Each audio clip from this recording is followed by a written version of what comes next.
Livro? Eu vou mandar de novo, peraí. Vou mandar livro. Livro do estudo. Achei. Achou? Deixa eu ver. Mandei de novo lá, tá no... Ih, não foi não. Eu dou um repost aqui. É. Isso. Muito bem. O meu chegou aí no grupo? Não, não, né? Tá um sinalzinho de exclamação aqui. Eu acho que não. Não. Então deu erro no meu arquivinho aqui. Ah, tá. É porque minha memória tá meio escassa. Eu precisei fazer uma limpeza de arquivos também. Eu acho que o livro acabou indo junto. Mas já achei aqui. Obrigado, Fanny. Então, bora lá. Alguém colocou em prática o primeiro compromisso? Impecabilidade da palavra? Impecabilidade da palavra. Seja impecável com sua palavra. Tentando. Tá Eu tentando? acho que é num momento no trabalho que tá me obrigando a ser assim. Que a gente tá fazendo uma transição, então a empresa foi comprada, né, por outra empresa, tem 2 pessoas que era dessa empresa que foi comprada, tem gente nova de outras áreas, e eu cuido de um projeto que impacta em todo mundo. E o nível de ansiedade da galera tá lá em cima, né? Então, se você não tomar cuidado com o que você fala, você não consegue fazer nada. É, Todo mundo naquele limbo do desespero e nada anda. é complicado mesmo. Então, hoje à tarde, até eu fiz uma reflexão. Uma menina da área comentou alguma coisa comigo. E aí eu falei para ela: eu não consigo entender por que uma pessoa num cargo de liderança se comunica desse jeito. Porque na minha cabeça, quando eu estou me comunicando, a obrigação de fazer o outro entender é minha, não é do outro. Uhum. Verdade. Acho que eu tenho tentado exercitar isso. Se tá funcionando, é outra história, né? Peraí que eu vou perguntar aqui. É que muitas vezes o pessoal fala, mas não está preocupado com o que o outro entende ou deixa de entender. Ele só fala, só joga as palavras ali e se o outro entender, entendeu, se não entendeu, o problema dele. Só que, assim, num diálogo, para a gente realmente ter uma comunicação, a gente precisa fazer o outro entender através do que aquilo realmente que a gente quer falar. E isso que é complicado, né? Muitas vezes o que a pessoa entende não é exatamente aquilo que você quer falar. Tem um exercício de mentoria que eu aplico muito para quem tem função de liderança, porque às vezes não é o cargo, né? Vai fazer o desenvolvimento de uma pessoa que de repente é mais júnior, um jovem aprendiz, que eu costumo aplicar bastante no meu dia a dia mesmo, para garantir que as pessoas estão entendendo o que eu estou falando.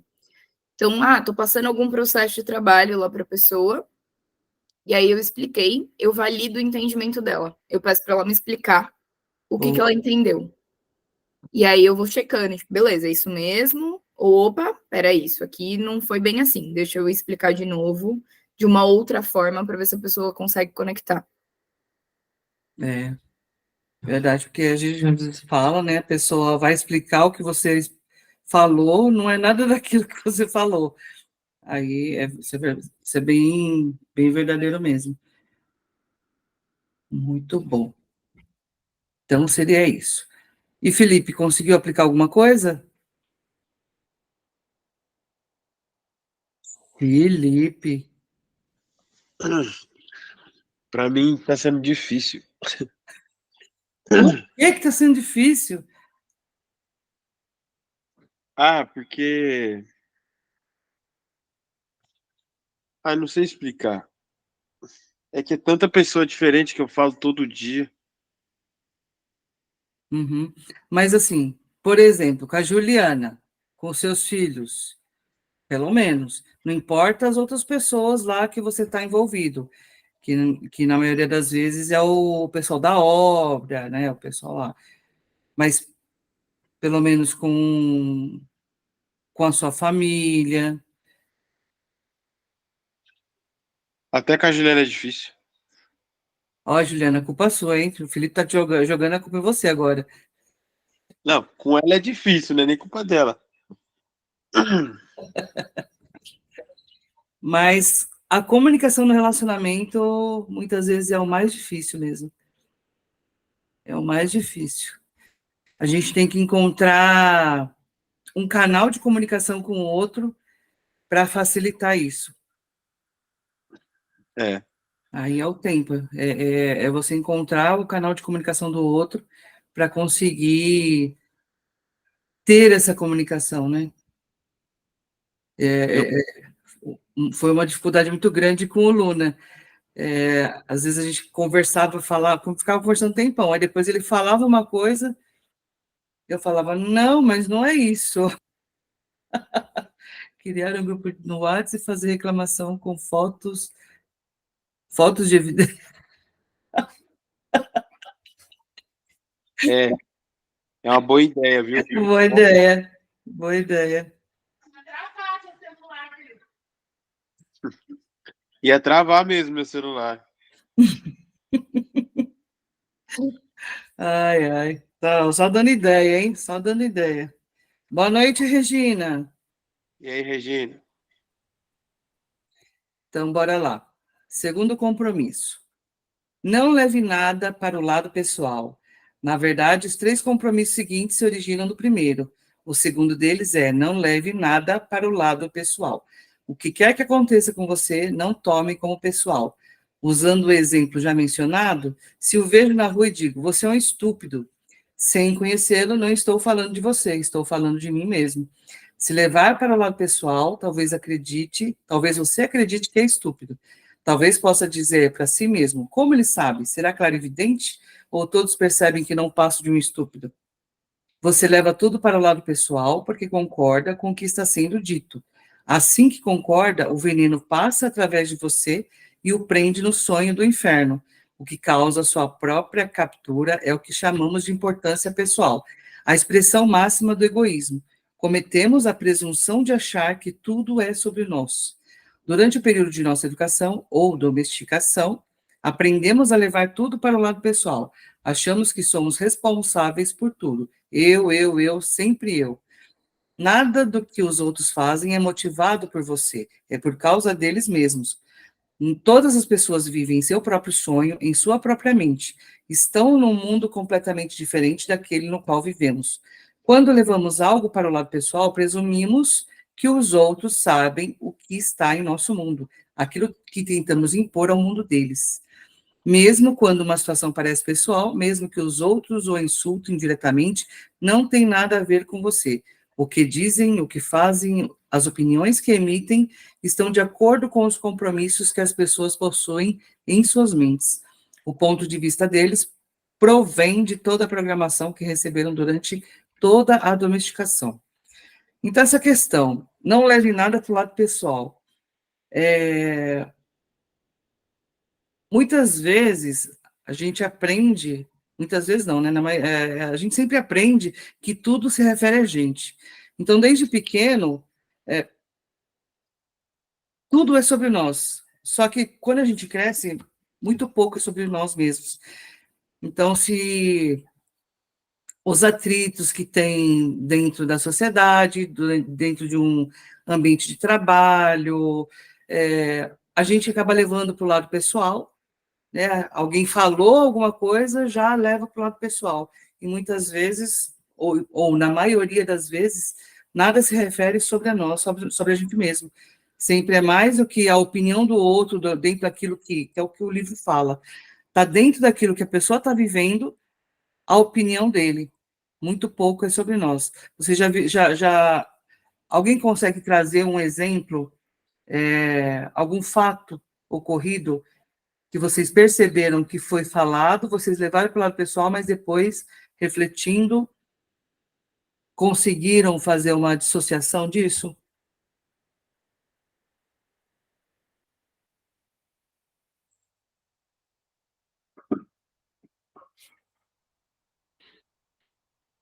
Um exemplo simples, por exemplo, é o nosso dia a dia, trânsito.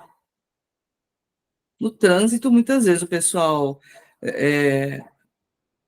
briga, né, bastante, xinga, fechadas, tal, a pessoa xinga, e muitas vezes não é a sua pessoa, não é o fato com você.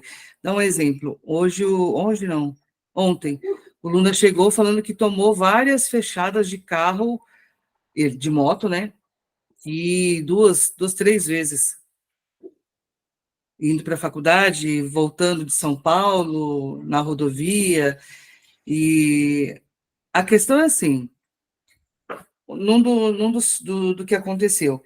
Ele olhou para trás, o carro estava bem longe, só que quando ele foi ultrapassar, o carro acelerou, foi muito mais próximo da moto e ficou empurrando. E assim que ele conseguiu desafogar um pouquinho, o cara já deu uma fininha, quase derrubou ele. A questão é assim, a gente olhando nessa situação, né? Poxa, o cara não tá vendo que eu tô aqui e tal, tal, tal.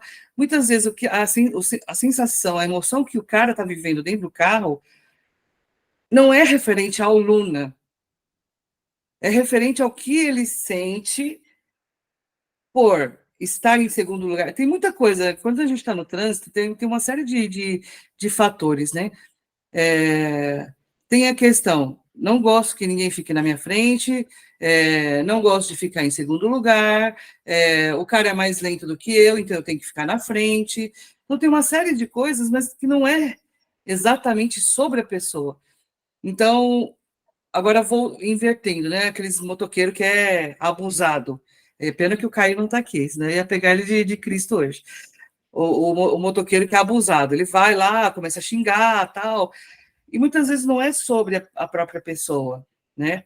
É a emoção do acontecimento, mas não relativamente à pessoa em si. É o fato onde aquele emocional, a gente voltando para a questão emocional, que o ser humano é um ser muito emocionado, é justamente isso, naquela questão, né, do fogo da emoção do dia a dia, no trânsito, você está cansado, muitas vezes está no trânsito. Então, tudo isso é levado em consideração. Então, você começa a brigar sem mesmo querer brigar. Se você não está atento ou observando a si próprio, entrar nessa energia é muito rápido mesmo. Não sei se vocês já viram aquele desenho do Pateta, onde tem, quando ele entra no carro, a Regina assistiu, né?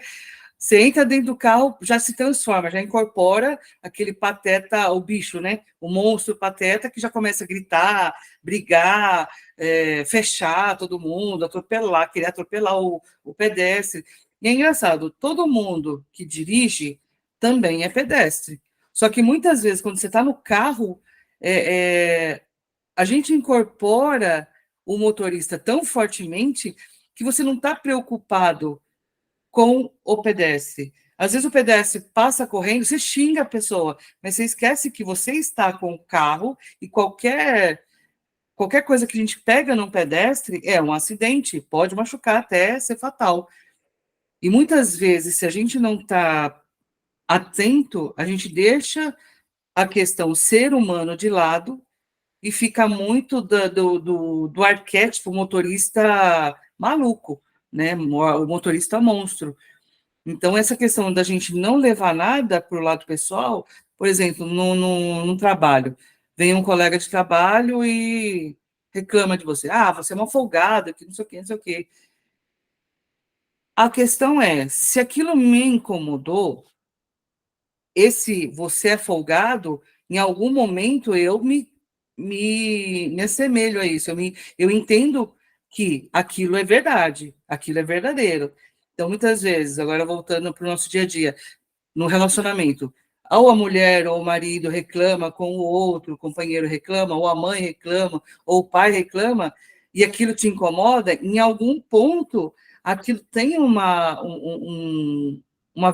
verdade naquilo. Por isso que incomoda. Aí a gente começa a levar para o lado pessoal.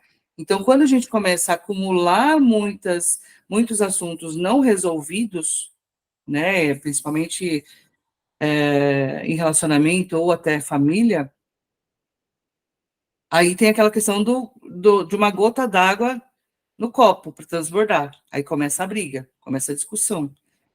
Né? Quem nunca, por causa de sei lá, de uma bobeira, começa uma briga horrível. Né? Isso sim, muitas vezes acontece. Mas por quê? A gente não resolve, deixa para lá. Aí mais uma coisa, deixa para lá. Mais uma coisa, deixa para lá. E quando fala da folha que ficou fora do centro da mesa, já foi motivo para discussão. Né? Então, nessa questão, a gente precisa observar o que seria realmente relacionado a nós ou não, relacionado ao assunto ou não. O ponto de vista dele... tá. Se alguém emite uma opinião e diz, nossa, como você engordou, não leve para o lado pessoal. A verdade é que essa pessoa está lidando com os próprios sentimentos, crenças e opiniões. É o que a gente estava falando agora. Ela está tentando envenená-lo, e se você levar isso ao lado pessoal, então estará aceitando esse veneno, que se torna seu. Então, a partir do momento que eu aceito algo que foi falado direcionado a mim, mas não exatamente a mim, eu aceito e passo a fazer parte de toda aquela energia.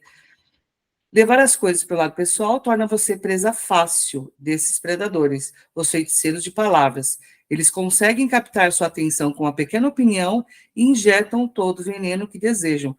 Como você levou para o lado pessoal, acaba aceitando tudo. Você aceita o lixo emocional deles, que passa a ser o seu.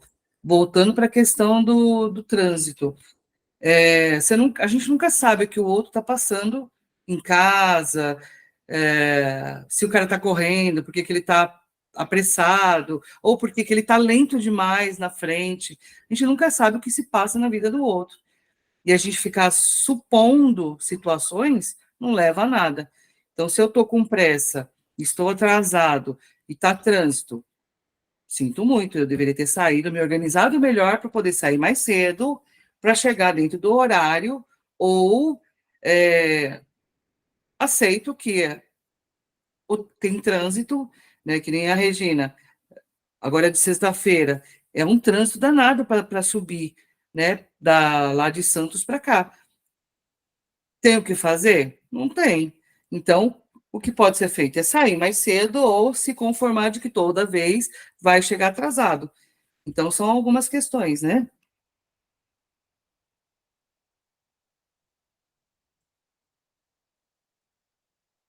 Imunidade ao veneno no meio do inferno é a dádiva deste compromisso. Então, quando a gente fala se tornar observador, é não se envolver com aquilo que está acontecendo. A pessoa xingou? Deixa xingar. Aí vai depender de como você, que recebe aquele xingamento, está emocionalmente para não entrar dentro daquela energia. Né? Se você está irritado, muito difícil ficar só como observador. Quando você leva os acontecimentos para o lado pessoal, sente-se ofendido, e sua reação é defender suas crenças e criar conflitos. Você faz uma tempestade num copo d'água porque tem a necessidade de estar certo e tornar todos os outros errados. Você também tenta estar certo, fornecendo suas próprias opiniões. Da mesma forma, o que quer que sinta e faça é apenas uma projeção do seu sonho pessoal, um reflexo dos próprios compromissos. O que diz, o que faz e as opiniões que emite estão de acordo com os compromissos que você firmou. E esses compromissos não têm nada a ver comigo. Colocando em prática hoje em dia, né? A gente está nessa caminhada. Consagra ayahuasca, participa da gira, escuta seu maioral falar um monte de coisa que muitas vezes faz sentido, às vezes deixa com um ponto de interrogação tão grande na cabeça que a gente não entende muitas vezes o que as charadas, né, que ele joga lá para a gente ficar pensando. As outras pessoas do lado de fora não vivem a mesma coisa que a gente, principalmente quem entra nessa pegada da medicina. O que a gente vive é completamente diferente do que o pessoal que nunca consagrou. Então, não tem como... A nossa visão, por mais que a gente não queira sair da Matrix, a gente acaba saindo. A gente acaba vendo algumas coisas de forma diferente, né? E, ainda mais quando a gente tem uma consagração por mês, que é uma quantidade razoável entre uma distância de uma consagração e outra. Tem gente que consagra toda semana e muitas vezes mais vezes na semana. E tem pessoas que nunca viu e nem nunca vai experimentar a medicina. Então, a realidade que a gente vive é completamente diferente lá fora. Vamos pensar que, antes da gente começar nessa caminhada, a gente vivia um condicionamento social, onde você precisa vestir máscaras, onde você não pode mostrar a sua verdade, onde você precisa ter uma ética, né, social, de não pode arrotar, não pode passar mal na frente das pessoas. Raramente alguém vai te ver dormindo no meio do monte de povo, vai ver você roncando, né? Porque isso já se torna mais uma intimidade, a não ser que você viaje com os amigos, só os amigos fazem parte daquela parte da intimidade. Agora, quando a gente começa a conviver bastante tempo junto, todo mundo passa mal, todo mundo vai no banheiro, tem a diarreia, tem isso, tem aquilo, se vomita todo, já não tem mais o que esconder muitas vezes. Então a gente perde esse condicionamento social de ficar querendo ser perfeito, porque não tem outro lugar melhor para se apresentar com todos os defeitos, né? Do que na ayahuasca. Então, no nosso dia a dia, é comum, quando a gente está passando mal, não querer mostrar que você está passando mal. Numa convivência dentro da ayahuasca, muitas vezes você não consegue esconder que você está passando mal. E muitas vezes você precisa pedir ajuda. Então, a gente foge dessa linha, né? Do condicionamento social. Então, muitas máscaras caem, e por isso que muitas casas acabam criando uma irmandade, né? É comum a gente ver nas casas de consagração de ayahuasca, fala muito sobre irmandades, é comum tratar a outra pessoa como irmão, como irmã. Isso no começo para mim era muito estranho, né? Parecia coisa de igreja, né? Ô, meu irmão, ô, minha irmã, tal, parece coisa de igreja evangélica, né? Mas depois a gente vai percebendo que a gente acaba criando realmente uma família. Então, isso fortalece esse vínculo e foge fica até mais forte do que o vínculo familiar original.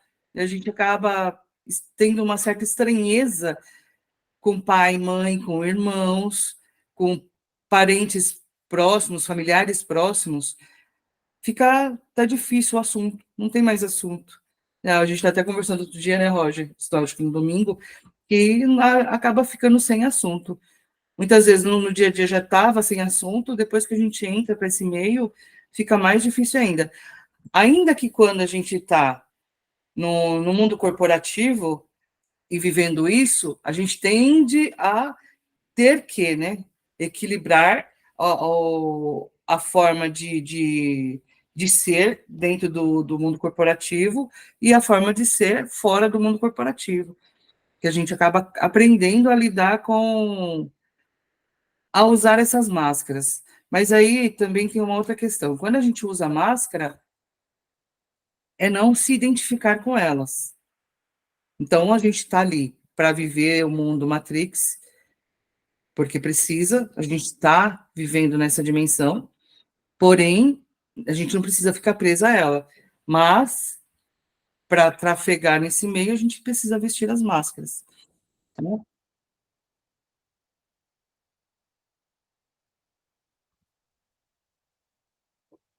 Deixa eu voltar lá, peraí. Não é importante para mim o que você pensa a meu respeito, por isso não levo para o lado pessoal. Quando as pessoas dizem Miguel, você é o máximo. Ou quando dizem, Miguel, você é péssimo. Não levo para o lado pessoal. Ah, lembrando que também não é só o lado negativo. O lado positivo também. A questão é que quando tem a questão do lado positivo, né, o ego abraça. E a gente acaba levando para, nossa, sou fera, né? Como eu sou o máximo nessa questão. Então, isso a gente também tem que ficar atento. Ou, Miguel, você é um anjo, mas quando estiverem zangados, provavelmente irão dizer, Miguel, você é nojento. Como você pode dizer uma coisa dessas? Nada me afeta porque sei o que sou. Não tenho a necessidade de ser aceito. Essa questão, não tenho necessidade de ser aceito. É uma questão delicada, porque muitas vezes a gente espera o reconhecimento das outras pessoas, a gente espera a aceitação das outras pessoas. E muitas vezes vem do nosso sistema familiar, onde, quando criança, toda criança tem a necessidade de reconhecimento, de amparo, de carinho, de afeto. E quando a gente não tem isso, a gente começa a transferir essas questões para o nosso dia a dia quando maiores, seja para o companheiro, companheira, seja para colegas, amigos, chefes, líder espiritual, isso a gente acaba esperando, né? Então, muitas vezes até para as entidades, quando a entidade elogia ou não elogia, a gente também fica meio que assim, será que ele vai... Vamos dar um exemplo do seu maioral, será que o seu maioral vai reconhecer o que eu estou fazendo? Né? Então, é tudo uma transferência de algo que a gente espera lá atrás, esperou lá atrás, que a gente acaba trazendo para o nosso momento atual.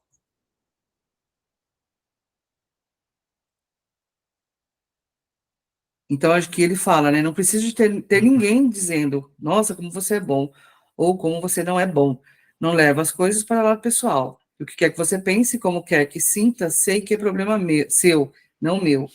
É a forma como você vê o mundo, não se trata nada pessoal, você está lidando consigo mesmo, não comigo. Os outros vão ter outra opinião de acordo com o seu sistema de crenças.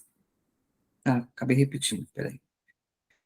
Miguel, o que você está dizendo me magoa, mas não é o que eu estou dizendo que está magoando. É o que você possui feridas que eu toco com o que eu digo.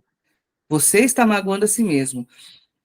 Toda essa parte aqui do livro, quando ele fala não leve para o lado pessoal, tem tudo a ver com as nossas feridas, né? As feridas que a gente tem aberta, não vale dormir, viu, gente? Felipe e Juliana.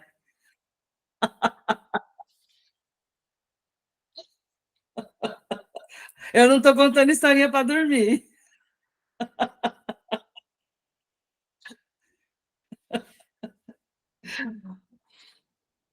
Me dá um exemplo dessa situação, de tudo que ele está falando aqui, das questões que magoam, de uma situação que alguém vivenciou num período curto ou médio prazo, que vocês conseguem encaixar dentro do que ele está falando aqui no livro. Cada um traz um exemplo. Diz aí, Felipe. Então, eu tava lendo junto com você, por isso que eu dormi. Mas, trazendo um exemplo, acontece muito no serviço, né? Que eu vejo e já aconteceu comigo, né? Foi até ontem, acho que foi ontem, que falaram que eu era, tipo, que eu era folgado. As pessoas tinha gente falando no serviço que eu era folgado. E eu me deixei me incomodar com isso, né? Não, que eu não sou folgado, não sei o quê, babá, e fui me justificar, sabe? Tipo, se defendendo, e eu, tipo, eu fiquei refletindo sobre isso, né? E eu nem tinha lido essa parte do livro, né? Eu fiquei tipo, meu, por que eu tô me incomodando se eu sei quem eu sou, né? Aí eu automaticamente eu fiquei, meu, não vai agradar todo mundo. Posso ser o melhor funcionário, isso e aquilo, tipo, não vou agradar todo mundo. Por que eu tô me incomodando, né? Então, depois disso, né, dessa autorreflexão assim, tipo, foi baixando, foi ficando mais leve e eu tipo, nem me importei mais, sabe? Não fiquei carregando. É isso mesmo. Alguém mais consegue lembrar um exemplo?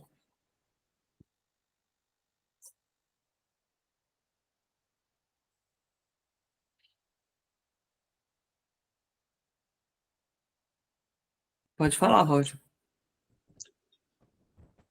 Então, eu vou dar um exemplo assim até de um tempo razoável, de alguns meses atrás. Sempre foi muito difícil para mim aceitar elogio, sempre, sabe? Eu sempre vi isso como uma coisa assim, não, sabe? Não, não preciso disso. Mas não com soberba, sabe? Tipo assim, eu sempre via como um equívoco. Eu não, eu acho que talvez por ter sido do time do contra a vida toda, assim, eu sempre fui dessa forma. Eu tinha até hoje eu tenho muito essa dificuldade de receber elogio, e eu acho que de contraponto isso vai a necessidade que às vezes a gente tem de uma autoafirmação, que nem o que o Felipe falou, né? Ele parou, ele refletiu, né?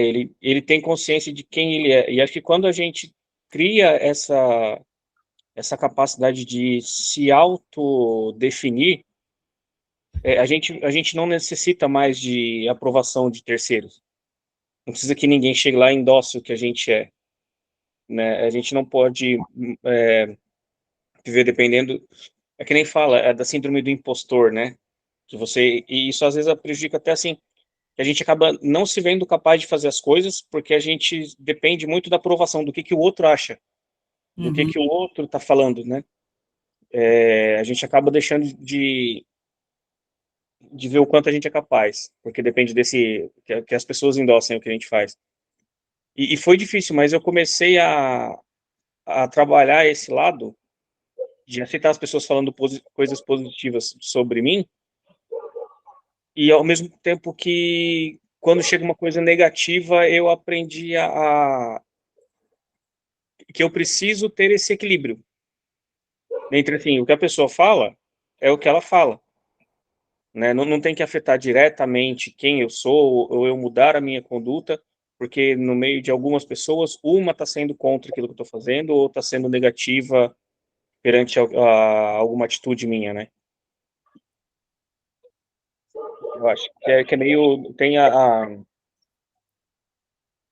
ver com isso, né? A gente parar de depender da aprovação dos outros, né? Para uhum, as coisas. isso. Mais alguém? Regina?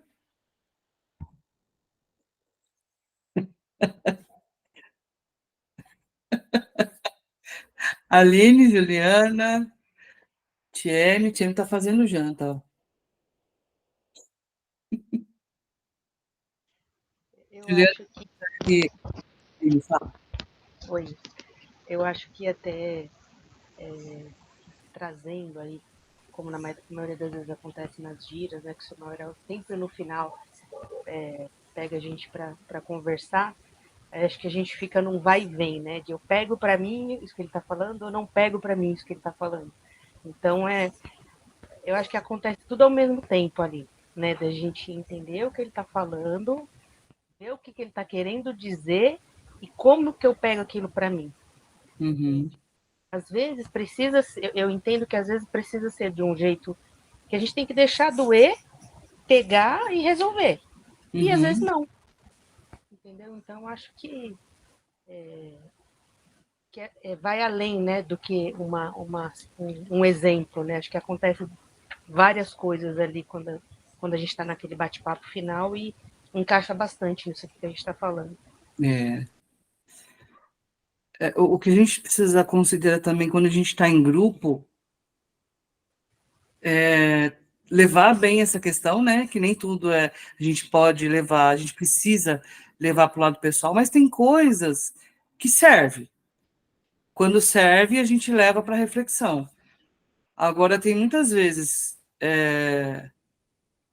que às vezes, com a fala de alguém, parece que está sendo indireta para a gente, mas muitas vezes nem é. É algo que você já estava sentindo, estava vivendo aquele momento, falaram algo e já fica, né? Opa, será que é indireta para mim? Será que estão sabendo de alguma coisa? Será que, né? Por que essa pessoa não vem falar logo na minha cara, né? Quem nunca? Quem, quem nunca vivenciou uma situação e fica com aquela dúvida, né? Poxa, mas será que é para mim isso aí? Mas é uma questão da gente também refletir. Diga, Felipe. Você falando isso, né? Eu lembrei de uma coisa, né? Toda vez na gira, tipo, tem sempre alguém passando pela consulta ali, né? E a entidade geralmente fala baixo, né? Uhum. Aí, do nada, a entidade fala, tipo, dá um toque na pessoa, tipo, alto. Aí você acaba chamando a atenção e você pega e fala: Nossa, se eu ouvir é pra mim também. Serve pra mim também. E começa a vir várias coisas, né? Principalmente quando fala sobre caminho, né? Ó, você sabe o que precisa ser feito. Você tá esperando o quê para fazer, né? Aí você fica, nossa, é verdade, tanta coisa que eu já sei, eu não faço. Você começa a se questionar e ficar pensando. Se ouviu, serve para alguma coisa, né? Tem dessas também. Bem. Se vocês perceberem, o que fala no livro são coisas até óbvias, né? Mas muitas vezes, se não é colocado em prática, ou se a gente não para observar alguns pontos, passa batido a nossa vida inteira. A vida inteira passa e a gente não presta atenção em alguns pontos, né? E essa questão, não levar para o lado pessoal, esse livro não fala nada novo, mas é assim, em algum momento da nossa vida, quando a gente para exercitar esses 4 compromissos, e depois tem um outro livro que ele fez chamado Quinto Compromisso, onde o quinto compromisso, que fala de um compromisso só, é mais grosso do que esse aqui, onde, se a gente começa a colocar isso em prática, começa a fazer muita diferença na vida. Quando a gente ai, fugiu o que eu ia falar. O Felipe começou a falar lá, eu ia pegar o gancho e acabei esquecendo, mas agora fugiu, mas daqui a pouco volta. Mas, assim, quando a gente começa a aplicar esses 4 compromissos, são coisas simples. Prestar atenção nas palavras que a gente fala para o outro, não levar nada para o lado pessoal, porque se você leva para o lado pessoal, você começa a se incomodar, aí a sua mente entra em ação para ficar remoendo tudo aquilo que foi falado. E a gente acaba perdendo a oportunidade de estar presente no agora, né? Bom, aí voltando para o livro. A forma como você vê esse filme. Não, vou voltar aqui. Não porque eu não acredite ou não confio em você, mas porque sei que enxerga o mundo com olhos diferentes, os seus olhos. Você cria uma imagem ou um filme em sua mente, e nessa imagem você é o diretor, o produtor e o protagonista. Todos os outros são coadjuvantes. É o seu filme. A forma como você vê esse filme é resultado dos compromissos que firmou com a vida. Seu ponto de vista é estritamente pessoal. Não é a verdade de ninguém, e sim a sua. Então, se você ficar bravo comigo, sei que está lidando consigo mesmo. Sou uma desculpa para você se irritar. Agora, pegando, hoje é o seu maioral, né? Quem nunca se irritou com alguma coisa que seu maioral falou? Eu sou uma que, desde o começo, eu ficava muito irritada com as coisas que ele falava e a forma como ele agia. Eu não entendia. Era difícil entender, porque, assim, existe a caminhada espiritual antes do maioral e a caminhada espiritual depois do maioral. Antes, a Aline está desde o começo, ela sabe como que era antes, era tranquilo, era bem tranquilo. Depois que eu chegar no seu maioral, tudo virou de cabeça para baixo. E são movimentos que é tudo para ontem, o que ele quer é tudo para ontem. E ele já veio com essa agitação, com essa urgência toda, mandando, tanto que essa entidade vem querendo mandar, né? Quem que é ele para poder mandar desse jeito? E até eu conseguir entender quem é ele, qual que é o propósito dele, da onde que ele vem, né? Foi difícil, foi difícil. A irritação era muito grande. Chegou um tempo que eu falei, já tinha decidido, não quero mais dar ouvidos para ele. E chegou um tempo que ele deu uma trégua até, parou de se manifestar, mas aí foram momentos, acho que ele parou de se manifestar, mas isso não quer dizer que deixaram de acontecer as coisas. E nesse acontecer as coisas é que a gente não, eu vou falar gente, mas eu estou dizendo eu comecei a perceber o que era aquilo que ele tanto falava. E hoje, não, todas as vezes que ele fala alguma coisa e a gente coloca em prática, o tempo de acontecer o que ele fala é muito rápido. É muito rápido. É incrível. Quando ele fala que ele tem a porteira aberta e ele abre a porteira para todo mundo, é muito verdadeiro. E se a gente solta para que a coisa realmente aconteça do jeito que ele está falando no tempo dele, meu, é absurdo como as coisas acontecem. Absurdo. E faz tempo que ele não fala, né? Você acredita na magia? Faz tempo que ele não vem e fala. Que foi, Regina? Esse é o meme dele, né? A gente precisa um stick dele falando, né? Você acredita na magia? Tá. E você fica bravo porque está lidando com o medo. Se não está com medo, não existe motivo para irritar comigo. Se você não tem medo, não há motivo para me odiar. Se você não tem medo, não há motivo para sentir ciúme ou tristeza. Se você vive sem medo, se você ama, não existe lugar para essas emoções. Se não sentir nenhuma dessas emoções, é lógico que se sinta bem. Quando se sente bem, tudo ao seu redor está bem. Quando tudo ao seu redor está ótimo, qualquer coisa o faz feliz. Você está amando tudo em volta porque está amando a si mesmo, porque gosta da maneira como você é, porque está contente consigo mesmo, porque está contente com a sua vida. Você está satisfeito com o filme que está produzindo, com seus compromissos de vida. Você está em paz e sente-se feliz.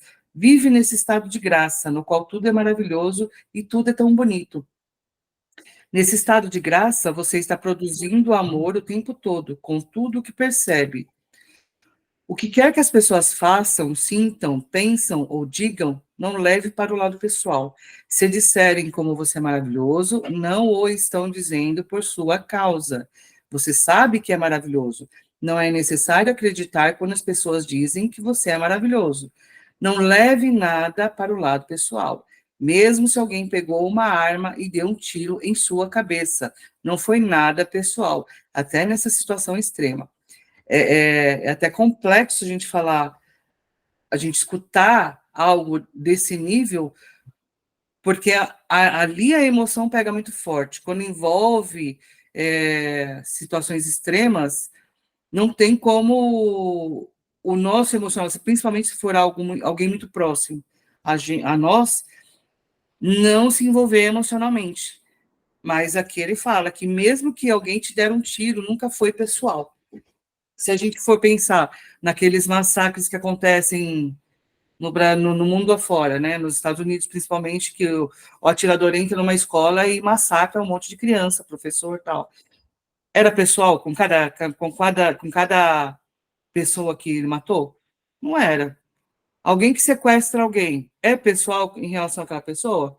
Muitas vezes não é, a não ser que seja um acerto de contas. Aí era pessoal por algo que a pessoa fez, mas quando acontece algo esporádico, assalto, roubaram meu carro, foi pro lado pessoal? Não.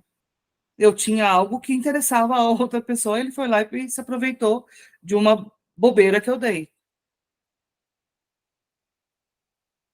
Porém, tudo é vibração. A gente está falando assim, não leve no lado pessoal, mas se a gente começa a viver muitas vezes a mesma coisa, a mesma irritação, é para se olhar. É para se olhar. Se você vive um estresse muito grande no trânsito, é para ser olhado por que você está atraindo aquilo na sua vida. Se você está tendo muita irritação, sei lá, muitas vezes pelo mesmo motivo, você pode ter certeza. Analisa o porquê que isso está cruzando o seu caminho tantas vezes para você olhar. Senão não era para estar. É assim, se você está numa escola, você tem a prova, se você aprendeu aquela lição, não deixa de ser diferente na vida. Se você aprendeu algo e você elevou a sua consciência, se aquilo que foi ensinado chegou na sua consciência, você não vai viver mais aquilo. Aquilo não chega. Aquele nível de dor não chega mais. Porque você elevou a consciência. Que nem tem uma questão do karma. O que é o karma? Será que eu sou responsável a sofrer, a viver a dor de algo que eu causei numa vida passada, em vidas passadas, eu carregar todo esse peso, vida após vida, vida após vida, vida após vida, sendo que, ao reencarnar nessa vida, eu esqueço de tudo? Qual é a lógica dessa conta? Até quando eu vou carregar esse karma? Não faz muito sentido. Então, será que vale? Será que eu preciso me preocupar tanto com a vida que eu tive em reencarnações passadas? Ou eu preciso me preocupar com a vida hoje? Com a consciência que eu tenho hoje, com aquilo que eu estou vivendo hoje. Então, tudo que eu vivo hoje, que me incomoda, é para isso que eu preciso olhar. Porque é isso que vai estar ressoando de vidas passadas que eu ainda necessito vivenciar hoje. Então, se eu tenho, vamos supor, se eu sou uma pessoa nervosa, irritada, que eu me estresso fácil com as outras pessoas, é muito provável que em vidas passadas você já tenha vivido muitas batalhas, até mesmo guerras, onde você era confrontado. Então, se nessa vida você é confrontado de alguma forma, é algo para você trabalhar nesse ponto. Nesse ponto. Aí a gente entra na questão dos orixás. Os orixás de frente e orixás de junto. Quem é o seu orixá de frente? O que ele está querendo te trazer? Ó, estamos chegando na leitura de Ori, tem gente aí que ainda não me confirmou se vai fazer ou não. Só tá ensaboando, querendo fugir por aí, pelas laterais. Não vou falar, não. A pessoa tá ouvindo aqui, ela tá dando risadinha aqui. Ela sabe, essa pessoa sabe quem é que está fugindo da leitura de Ori. Mas então, a questão do orixá. Vamos dizer, o orixá de frente. O orixá de frente, muitas vezes, ele vai te direcionar para exatamente aquilo que você mais precisa trabalhar. Mais você precisa trabalhar. Porque é algo que você precisa realizar como propósito. Muitas vezes está realmente ligado ao propósito que você tem na vida. Se você tem algum de frente, se você tem Iemanjá de frente, se você tem Oxóssi de frente, então tudo isso é para ser levado em conta para você realizar aquilo que você veio fazer nessa vida. Então não foi à toa. Tem muita gente que hoje em dia eu vejo se dizendo um espiritualista universal, onde não se, não se prende à religião. Eu concordo na questão de não se prender na religião. Eu acho que, sim, eu fui uma das pessoas que questionei demais a ritualística da Umbanda. eu não entendia o motivo de ter que ser tão ritualístico. Seja numa oferenda, seja numa iniciação, seja numa gira. Só que e isso está vinculado à religião. Porém, em outras religiões também tem a sua ritualística.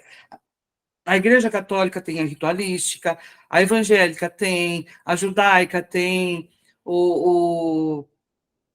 como chama aqueles que precisa ficar de joelho no tapetinho, orando, abaixando, levantando, esqueci o nome. Muçulmano. Muçulmano, isso.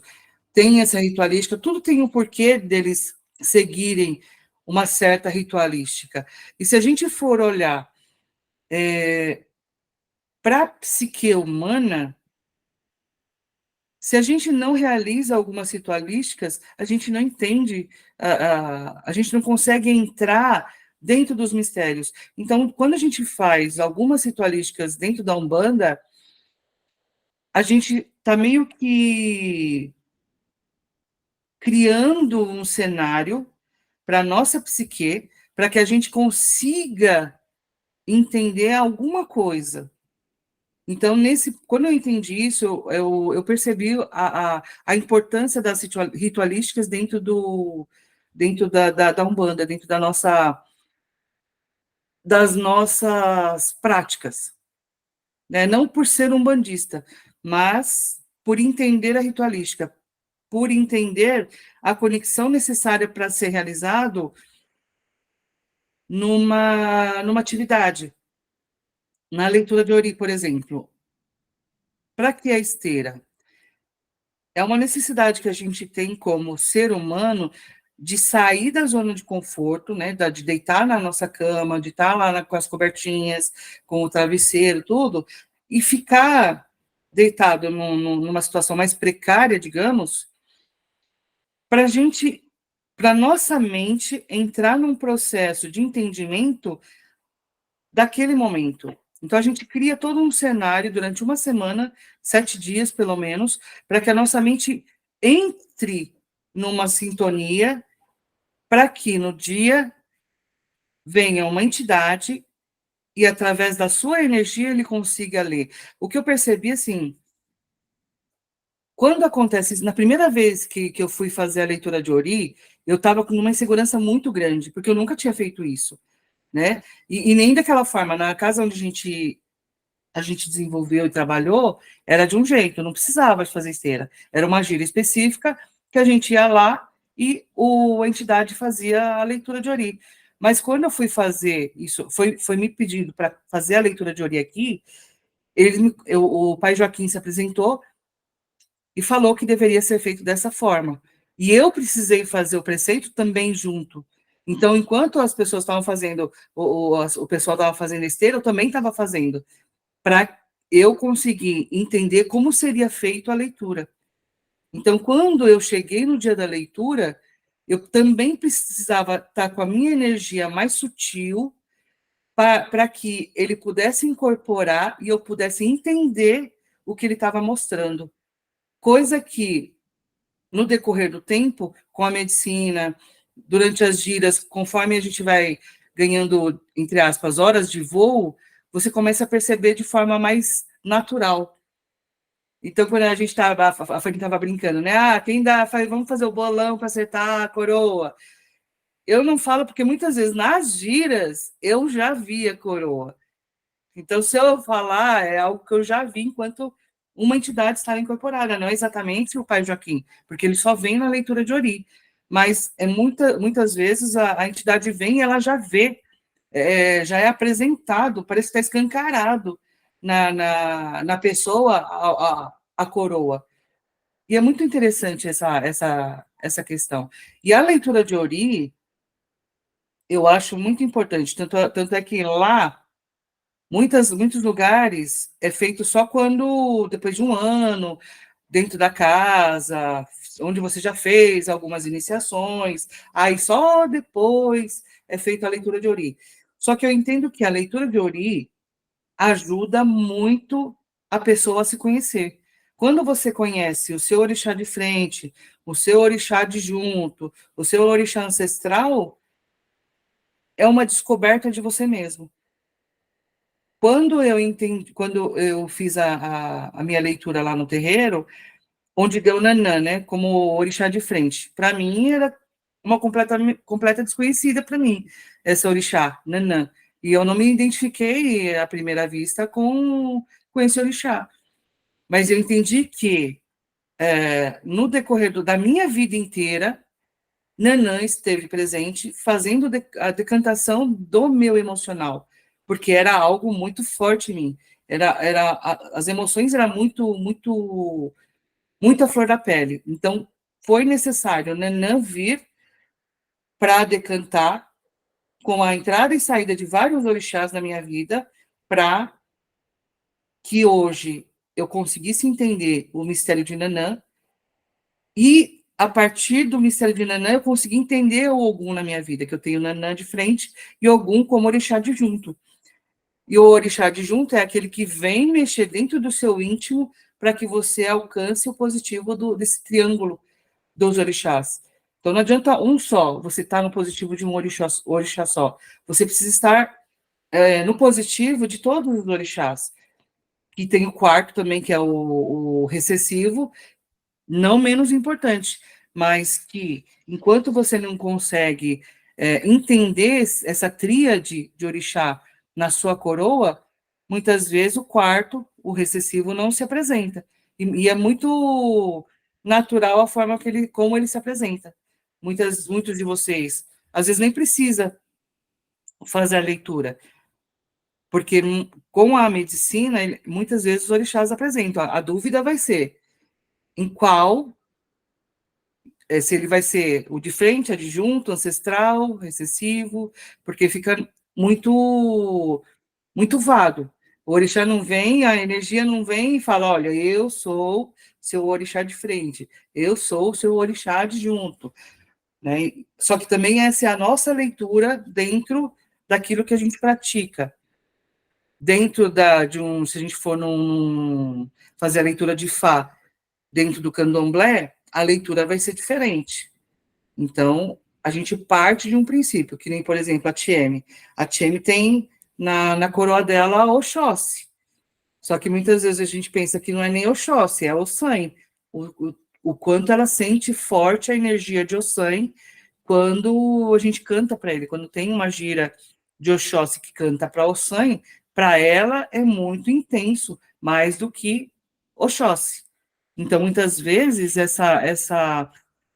gente faz a leitura, né, considerando os 7 tronos, os 14 orixás, ou 14, 15, 18 orixás, né, que agora também tem a questão de ser filho de Exu, filho de Pombagira, algo que eu não imaginava ter dentro do meu terreiro aqui, né? Mas depois do Renan, então a gente abre para os trono dos guardiões. Então, tudo é possível. E dentro disso, a gente tem os outros orixás que a gente entende como cruzamento de energias, como Logunedé, Ossan, Oxaguian, Oxalufã,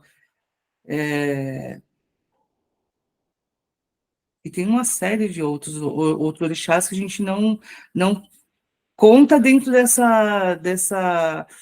desses tronos, mas não é que eles não existam, eles existem, e para algumas linhas, eles entendem como uma linha principal, mas a gente parte deste princípio para começar a pensar, mas isso não é uma verdade absoluta. Assim como na física quântica nada é absoluto, na espiritualidade também tem muita coisa que não tem como a gente falar que é absoluto. É aquilo que a gente sente que vai contar mais do que o que uma entidade leu dentro de uma leitura, né? Então, a gente não leva a ferro e fogo tudo isso. A opinião que você faz de si mesmo pode não ser verdadeira, portanto, não há necessidade de levar para o lado pessoal tudo que escuta em sua própria mente. A mente possui a capacidade de falar consigo mesma, mas também tem a capacidade de ouvir informações de outros reinos. Algumas vezes você escuta uma voz em sua mente e talvez fique imaginando de onde ela vem. A voz pode ter vindo de outra realidade na qual os seres humanos são muito semelhantes à mente humana. Os toltecas chamam esses seres de aliados. Na Europa, África e Índia são chamados de deuses. Nossa mente também existe no nível dos deuses. Ela vive nessa realidade e pode percebê-la. A mente vê com os olhos e percebe essa realidade em estado de vigília, mas ela também vê e percebe sem os olhos, embora a razão raramente se dê conta dessa percepção. A mente vive em mais de uma dimensão.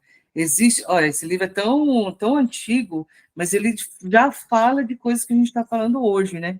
A mente vive em mais de uma dimensão. Existem ocasiões em que você tem ideias que não se originaram em sua mente, mas as está percebendo com a sua mente. Você tem o direito de acreditar ou não acreditar nessas vozes, e o direito de não levar para o lado pessoal o que elas dizem também. Temos a opção de acreditar ou deixar de acreditar nas vozes que escutamos no interior de nossas mentes, assim como temos uma opção ao decidir no que acreditar e concordar no sonho do planeta. Quem já ouviu os vídeos da professora Lúcia Helena Galvão, ela fala bastante dessa questão. Uma vez chegaram para ela e perguntaram, né, mas como eu posso saber se um livro é bom ou não? Se algo que é dito é bom ou não? Aí ela fala, se você não tem um termômetro interno para saber se algo é bom para você ou não, tem algo a ser analisado aí, né? Porque a gente tem um termômetro interno para identificar. Claro que muitas vezes vai depender de qual a programação que eu recebi durante a minha vida, da cultura, da educação familiar, do sistema sociocultural que eu vivo. Isso faz parte daquilo que vai me envolver. Só que aí a gente tem a questão da intuição, onde vai dizer, tá, minha mãe fala que isso é ruim, mas eu sinto no meu coração que eu preciso experimentar X coisa. Todo mundo tem isso. Todo mundo já passou por isso em algum momento da vida, onde a sua mãe fala, não faça isso, não vá se envolver com aquela religião. Aquilo lá é tudo um bando de macumbeiro, não vai lá que o certo é a Igreja Católica. É você ir lá rezar Ave Maria, Pai Nosso, e tá tudo certo. Aí você vai para o Reino dos Céus. O certo é você ser batizado na Igreja Católica e não ficar ouvindo o ponto do diabo. Mas alguma coisa fala para você que algo tem para você naquela religião. E você vai.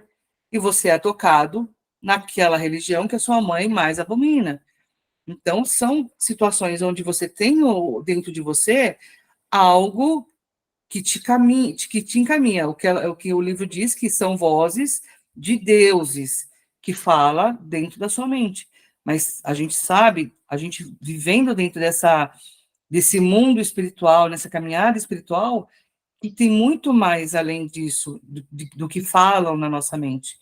Né? Tem algo muito mais profundo que não só a nossa mente. O que a gente precisa fazer nessa caminhada é separar o que realmente é a mente falante, os condicionamentos do ego, que foi colocado no ego para você se proteger no mundo lá fora, e o que realmente é uma intuição, o que realmente é uma entidade falando algo para você fazer. Então, nos passes, né, por exemplo, agora algumas pessoas já estão no passe e começa a perceber, é uma outra fase, um outro ciclo que se começa agora, porque você precisa ouvir agindo, você precisa fazer e pensar rápido. Não tem mais aquele momento, será que é para fazer isso ou será que não? É algo muito rápido. Ou você faz, ou você faz.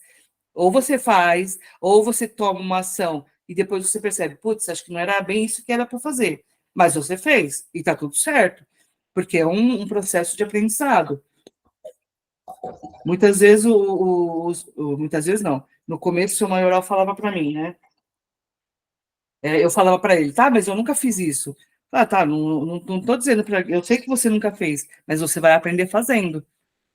Então, ele coloca a gente na fogueira para a gente aprender a não se queimar. Na questão das giras, na questão de, de, de consagrações, é o que ele sempre falou. Você vai aprender caminhando. E se aprende muito mais do que você primeiro estudar.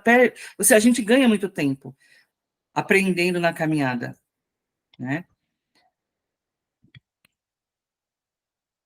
A mente também pode falar e escutar. Ela é dividida exatamente como o seu corpo. Assim como você pode dizer, penso numa das mãos e posso sacudir e sentir minha outra mão. A mente também pode dizer para si mesma, parte dela está falando e outra está escutando. Torna-se um grande problema quando milhares de partes de sua mente estão falando ao mesmo tempo. Chamamos isso de mitote, lembra? O mitote pode ser comparado a um grande supermercado onde milhares de pessoas estão falando e negociando ao mesmo tempo. Cada uma tem pensamentos e sentimentos diferentes. Cada uma tem um ponto de vista diferente. A programação mental, todos os compromissos assumidos, não são necessariamente compatíveis uns com os outros. Cada compromisso se comporta como um ser humano separado, possui sua própria personalidade e sua própria voz. Quando entram em conflito, provocam uma grande guerra na mente. O mitote é o motivo pelo qual os humanos mal sabem o que querem, como querem ou quando querem. Vivem confusos e desorientados porque existem partes da mente que desejam uma coisa e outras que desejam exatamente o oposto. Algumas dessas partes não concordam com certos pensamentos e ações que são tolerados por uma parte da mente. Todos esses pequenos seres criam um conflito interior, porque estão vivos e possuem voz própria. Somente fazendo um inventário de nossos compromissos é que poderemos descobrir quais são esses conflitos e, mais tarde, ordenar o caos do mitote. Não leve nada para o lado pessoal, porque ao fazer isso, você sofre por nada. Os seres humanos são viciados em sofrer de várias formas diferentes e apoiam uns aos outros quando se trata de manter esse vício. Se você tem necessidade de sofrer, vai encontrar facilmente quem o ajude nessa missão. Da mesma forma, se você está ao lado de pessoas que precisam de sofrimento, algo em você irá levá-lo a produzir essa dor. É como se elas tivessem um cartaz nas costas dizendo, por favor, me machuque. É a tal da vibração que a gente está. Estão pedindo uma justificativa para o próprio sofrimento. O vício de sofrer não passa de um compromisso reafirmado todos os dias. Para onde quer que vá, encontrará pessoas mentindo para você. E quando sua consciência aumenta, você percebe que também mente para si mesmo. Não espere que as pessoas lhe digam a verdade, porque elas também mentem para si mesmas. Você precisa confiar mais em você e escolher acreditar ou não no que alguém lhe diz. Quando realmente enxergamos as pessoas como elas são, sem levar para o lado pessoal, nunca poderemos ser feridos pelo que elas digam ou façam. Mesmo que os outros mintam para você, não há problema. Estão mentindo porque têm medo. Tem medo de que você descubra que eles não são perfeitos. É doloroso retirar a máscara social. Se os outros dizem uma coisa e fazem outra, você estará mentindo para si mesmo, se não prestar atenção nos atos deles. Se for verdadeiro consigo mesmo, irá poupar um bocado de dor emocional. Dizer a verdade a si mesmo pode magoar, mas você não precisa ficar ligado nessa dor. A cura já foi iniciada e torna-se apenas uma questão de tempo até que as coisas melhorem para você. Se alguém não está tratando com amor e respeito, é melhor que se afaste de você. Se não se afastar, você vai permanecer anos a fio sofrendo com ela. Esse afastamento pode magoar por um instante, mas seu coração irá curar-se disso. Então você saberá escolher o que realmente deseja. Acabará descobrindo que, para fazer as escolhas certas, não precisa confiar nos outros tanto quanto precisa confiar em si mesmo. Transformar esse segundo compromisso num hábito evitará muitos aborrecimentos em sua vida. Sua raiva, inveja e ciúme irão desaparecer. Até mesmo a tristeza irá dissolver-se quando você aprender a não levar as coisas para o lado pessoal. Habitue-se a agir assim e descobrirá que nada pode conduzir de volta ao inferno. Uma grande quantidade de liberdade fica acessível quando você deixa de levar as coisas para o lado pessoal. Você se torna imune à magia negra e nenhum encantamento é capaz de afetá-lo, não importa quão poderoso seja. Vou pegar essa deixa aqui. Você se torna imune à magia negra e nenhum encantamento é capaz de afetá-lo, não importa quão poderoso seja. Essa parte aqui é interessante, porque macumba pega quando você não se conhece. Então, obsessor pode te atrapalhar? Pode, se você não souber como é a sua energia. Então, essas duas questões, assim, um trabalho espiritual pega se você der brecha para que ele pegue. Nem que a pessoa tenha uma foto, nem que uma pessoa tiver um dedo seu. Se você souber conhecer a si próprio, isso acaba, você acaba ficando imune a qualquer tipo de coisa. Obsessor.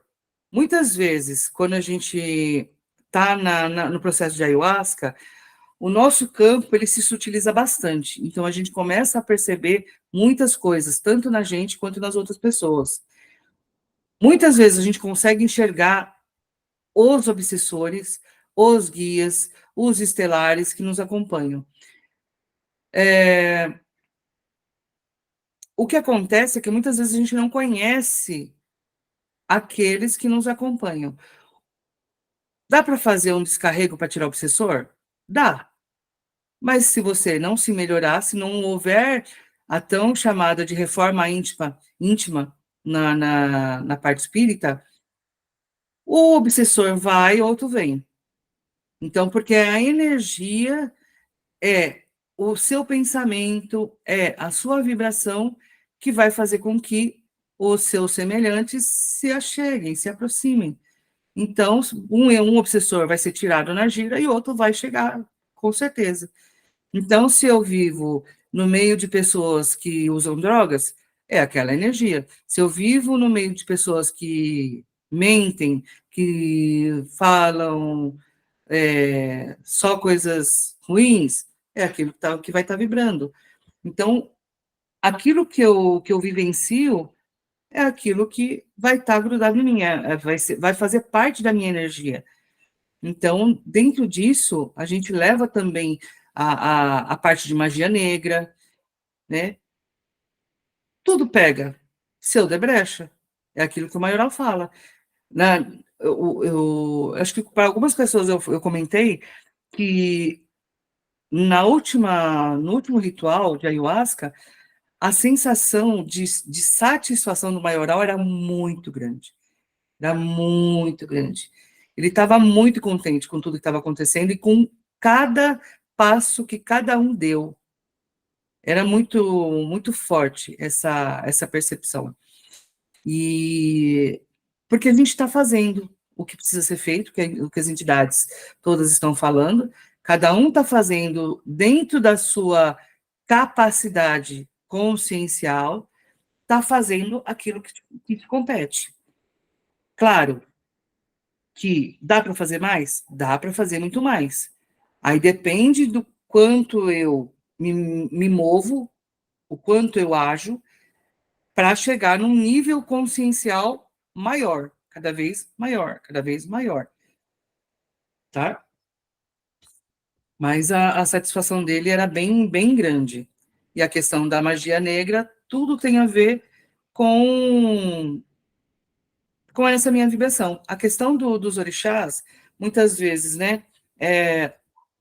Esses dias aí veio uma moça que frequentava ela chegou aqui toda atordoada, ela vem como consulente de vez em quando, elas namorava um rapaz que era filho do pai de santo, da casa onde ela frequentava. Saiu de lá, veio para cá, toda perdida, se alinhou, melhorou, começou a alinhar, aí foi fazer, viu aquelas propagandas, né? Faça leitura de tarô, mãe fulana de tal. Foi lá fazer leitura de tarô. Aí nessa de leitura de tarô, a mulher foi lá e falou, olha, você precisa fazer um bori, e você precisa fazer, sei lá, acho que foi um bori que mandaram ela fazer, e através do bori ela teve que fazer uma deitada, isso dentro do candomblé.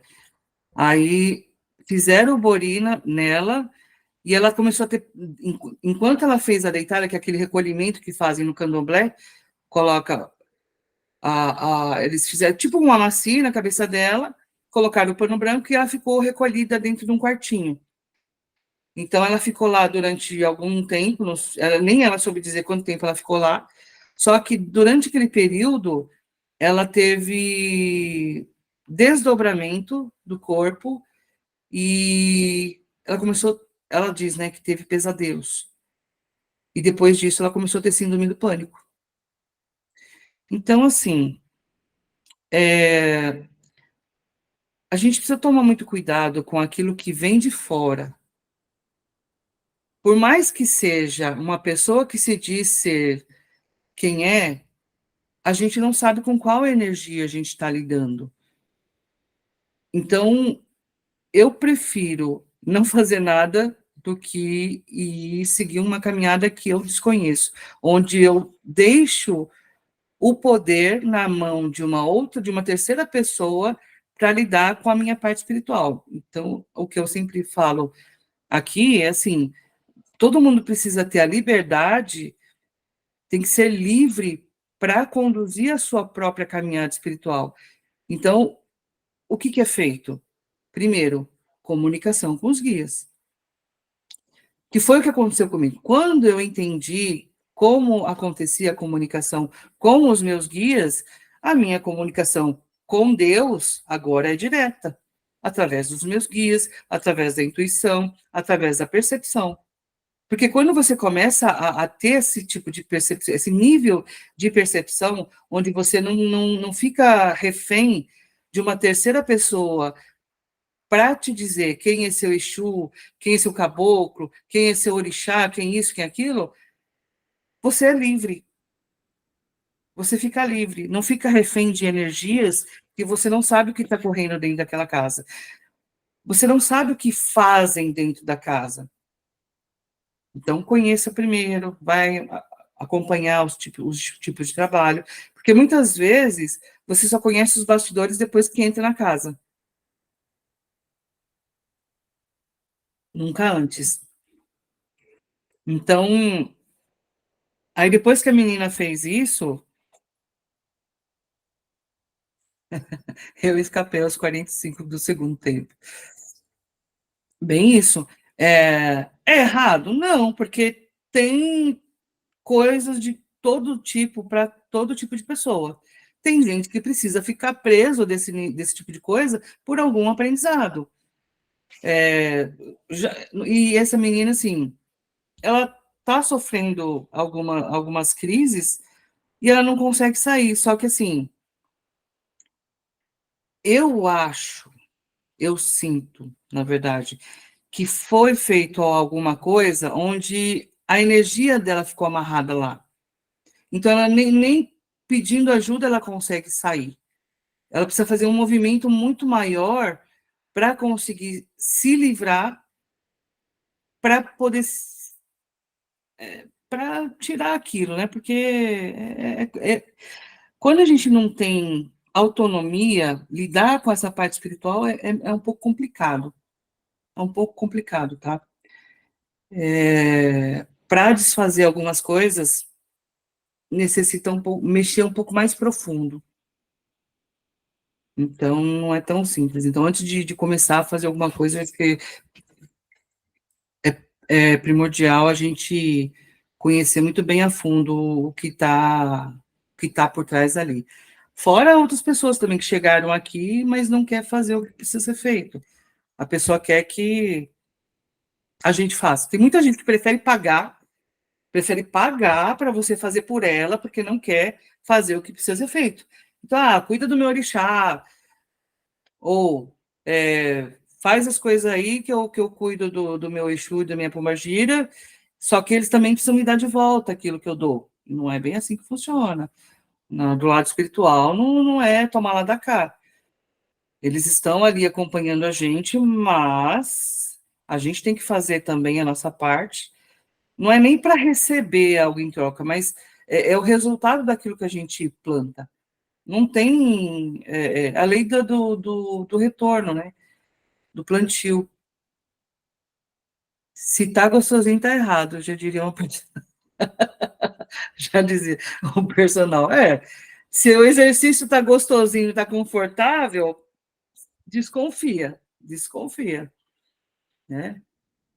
Então tem muita gente que prefere pagar para um pai de santo, como por isso que as casas são grandes, né? Que eles precisam de uma área muito grande para fazer firmezas e mais firmezas e mais firmezas e mais firmezas dos filhos. E toma tempo. Eu não digo que é errado cobrar, porque toma tempo. É muito tempo despendido para cuidar dessa parte espiritual, sem contar da energia também. Mas eu ainda prefiro, aquilo que eu prefiro para mim é aquilo que eu passo. Eu prefiro ser livre e eu mesma saber cuidar da minha espiritualidade da forma que eu sinto. Se eu fizer errado, a responsabilidade é minha. Se eu fizer certo, a responsabilidade também é minha. E é isso que o São Maioral sempre fala. Todo mundo pode se conectar a ele. Todo mundo. Só que para você ter uma comunicação fluida com ele, você vai ter um acesso às suas próprias sombras bem intenso. Você vai ter que se olhar e olhar bem profundamente para conseguir caminhar com ele. E olha, mais uma vez, o que ele fala, ele faz acontecer. Ele fala, ele faz acontecer. Tanto da parte negativa, se ele te avisa, olha, se for para o lado contrário do que eu estou falando, vai dar ruim. Acredite, porque vai dar ruim mesmo. Isso é uma prova. Eu tive comprovações de tudo aquilo que ele falou, aconteceu, e não é nem, isso não é, porque eu também não gosto desse tipo de coisa, amedrontar. Cuidado que pode dar ruim se você não fizer o que o Exu fala. Não é bem isso. A gente não fica amarrado ao seu maioral. Ao ponto de você chegar para ele e falar assim, olha, não quero mais seguir essa caminhada, não quero mais esse propósito, não quero essa missão, ele vai virar para você e falar, ok, segue o seu caminho agora como você preferir. Ele não vai fazer a sua vida um inferno porque você não quer mais seguir essa caminhada. Então, a gente não fica amarrado.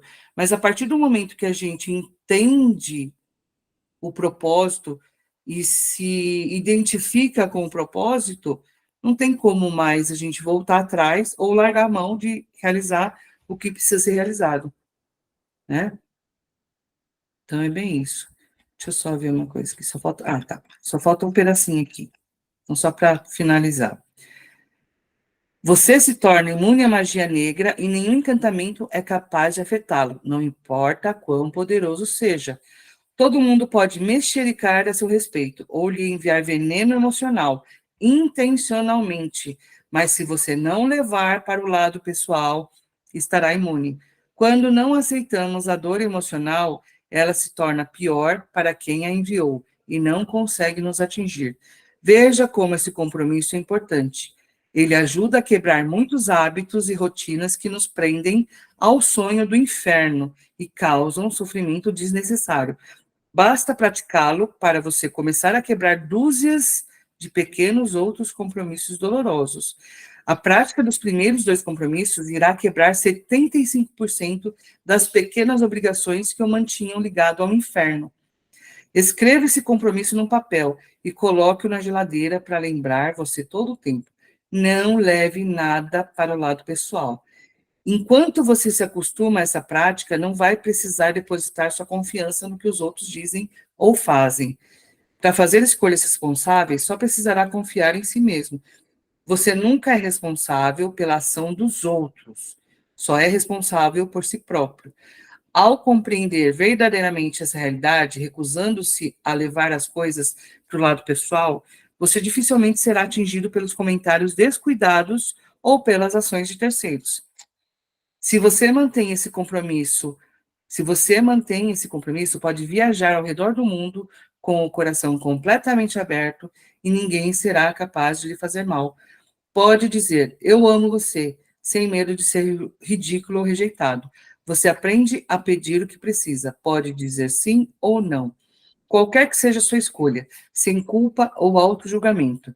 Pode escolher sempre seguir seu coração. Então estará no meio do inferno e será capaz de experimentar paz e felicidade. Imerso em seu estado de graça, o inferno não será capaz de afetá-lo. Esse é exatamente a situação de estar na Matrix, mas não fazer parte dela. Porque o mundo lá fora já é um inferno. Não é quando a gente morrer. A gente já está no meio do inferno, só não percebe. E quando a gente consegue ter essa paz interna, você não precisa mudar mais ninguém, mais ninguém. Você consegue conviver com os seus familiares do jeito que eles são, em paz. Em paz, não vai ter atrito, porque você não vai estar mais levando para o seu lado pessoal, você vai estar se observando, vai estar vivendo o agora, e tudo vai ficar em paz. Não precisa nem acreditar no que o livro está falando, no que eu estou dizendo. É só começar a exercitar isso que é proposto. Tudo que a gente propõe dentro das giras, que as entidades trazem, do que o seu maioral fala, do que a gente vivencia nos rituais de ayahuasca, se a gente começar a colocar em prática na nossa vida, a nossa vida dá uma virada assim de 360 graus, para melhor. Para melhor. Certo? Alguém quer colocar algum ponto de vista, alguma observação?